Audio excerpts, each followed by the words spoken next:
April 22nd, 1915. Ypres, Belgium. 5 p.m. The sun is setting. French and Algerian soldiers are in their trenches. Another day of war almost over. And then they see it. A cloud, greenish yellow, rolling toward them like fog, driven by the wind. At first, they don't understand. Is it smoke? A screen for an attack? And then it reaches them. Men start choking, gasping, clawing at their throats. Their eyes burn. Their lungs fill with fluid. They drown on dry land. That evening, Germany released 168 tons of chlorine gas, killed thousands, injured thousands more, and crossed a line that warfare had never crossed before. Before April 22nd, 1915, there was a line, not a physical line, a moral one. Even in war, especially in war, there were rules. The Hague Convention, 1899, signed by most of the major powers. Article 23, the use of poison or poisoned weapons is prohibited. It wasn't about mercy. It was about civilization. The idea that even in war, humanity doesn't use certain weapons too indiscriminate, too cruel. Poison was one of them. By April 1915, the war was already brutal. Machine guns, artillery, barbed wire, thousands dying for yards of mud. But even in that horror, there were limits. Things you didn't do, weapons you didn't use. And then a German chemist named Fritz Haber had an idea. Chlorine gas, industrial chemical, used for bleach, for cleaning, heavier than air. It would sink into trenches, and it would kill efficiently. The German military asked, "Is this legal?" Haber argued, "The Hague Convention bans poison projectiles. This isn't a projectile. It's released from cylinders." A technicality, a loophole, and in April 1915, Germany decided to use it. Ypres, a small Belgian town near the French border. A salient, a bulge in the line where Allied forces stuck out into German territory. French troops, Algerian colonial troops, Canadians, British, all crammed into a few miles of trenches. April 22nd, afternoon. German soldiers install 5,730 cylinders along a 4-mile stretch of the front. Each cylinder filled with liquid chlorine under pressure. They wait for the wind. It needs to blow toward the Allied lines. 5 p.m., the wind shifts, blowing east to west, toward the French and Algerians. The order is given. The valves are opened. 168 tons of chlorine gas. It vaporizes instantly, forms a cloud, greenish yellow, 6 feet high, rolling across no man's land, driven by the wind at walking speed. The Allied soldiers watch it come. They don't know what it is. Some think it's a smokescreen, cover for a German attack. They prepare to fight, and then the cloud reaches them. Chlorine gas does something specific. It reacts with the moisture in your lungs, forms hydrochloric acid.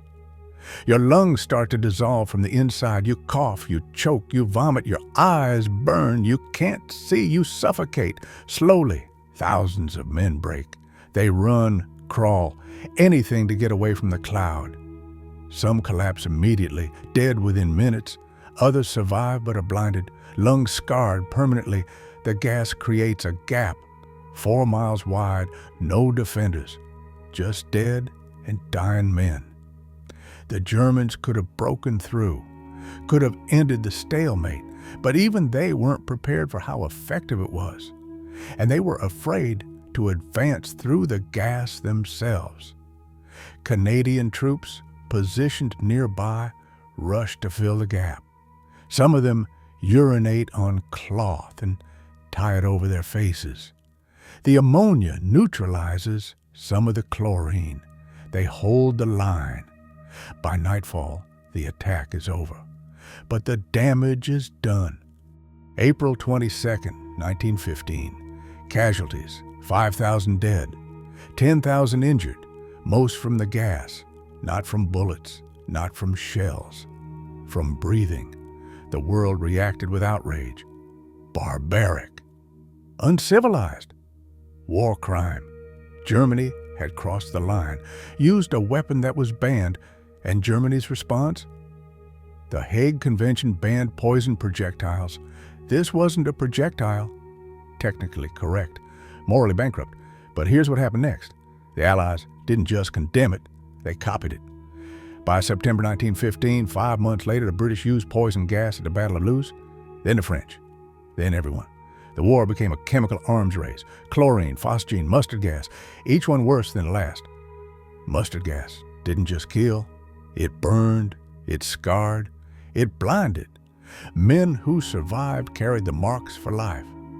By the end of the war, 1.3 million gas casualties, 90,000 dead, hundreds of thousands permanently disabled. Fritz Haber, the chemist who developed it, he called it a higher form of killing. His wife, Clara, also a chemist, disagreed. She called it barbaric, begged him to stop. On May 2nd, 1915, 10 days after the first gas attack, she shot herself with Haber's service pistol. The next day, Haber left for the Eastern Front to oversee more gas attacks. Here's the thing about crossing a line. Once you cross it, there's no going back. Before April 22nd, 1915, poison gas was unthinkable. After, it was normal.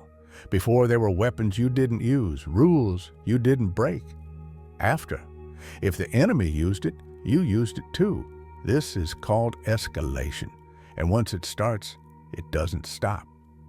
Gas in World War I led to research into deadlier chemicals, which led to Zyklon B, the gas used in Nazi concentration camps, which led to nerve agents, sarin, VX, which led to the chemical weapons used in Syria, in Iraq. We still live with the consequences of April 22nd, 1915. Not because gas is the most deadly weapon, it's not, but because it proved something. If you can justify crossing one line, you can justify crossing any line. It's technically not banned. The enemy would do it to us. We need every advantage. Once you start making those arguments, there are no limits. The Chemical Weapons Convention, 193 countries agreed, no chemical weapons, ever. Took 82 years after Ypres to ban them completely, and still they're used. Syria, 2013. Sarin gas. Civilians. Russia, 2018. Novichok, assassination. Today we have new lines. Autonomous weapons. AI that decides who lives and dies. Cyber weapons that can shut down hospitals, power grids. Biological weapons that could kill millions. And the same arguments are being made. It's technically not banned yet. Our enemies are developing them. We need the advantage. April 22nd, 1915. Germany said it's not technically banned and crossed the line. 5 months later, everyone had crossed it. 4 years later, 90,000 were dead from gas. 80 years later, it was used in genocide. Because here's what history teaches. Lines aren't just rules. They're what keep us human, and once you cross one, you can always find a reason to cross the next. April 22nd, 1915, 168 tons of chlorine gas, a line crossed. They called it a higher form of killing. It wasn't. It was just the beginning.